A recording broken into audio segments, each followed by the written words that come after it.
गली कंदीरू राजपथ राजरास्तारू नदी नाल भुवनेश्वररू बालेश्वर मालकानगिरी सुंदरगढ़ खाली पानी आउ पानी केउठी रास्ता उपरे आंठुए उच्चरे पानी आउ केउठी घरे पशिछि पानी सारा राज्य को बुड़ाउछि लघुचाप वर्षा।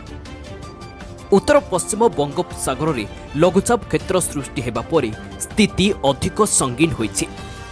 24 घंटा मध्यरे यह आहुरी घनीभूत होई अधिक विपद बढ़ाइब।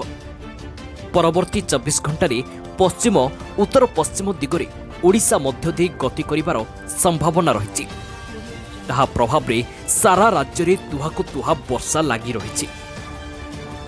गतकाली रातिरु लगान वर्षारे बेहाल होइछि ट्विन सिटी कटक और भुवनेश्वर। प्रभावित होइछि जनजीवन।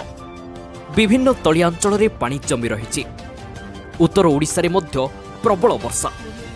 दक्षिण ओडिशा को अति प्रबल वर्षा पई सतर्कता जारी करिछि पाणीपाग केन्द्र।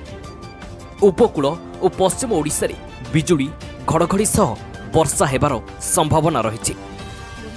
आज कोरापुट और मालकानगिरी रे अति प्रबल वर्षा पई जारी होइछि ऑरेंज अलर्ट। सेही भली बाकी 28 जिला को येलो अलर्ट जारी करा जाइछि।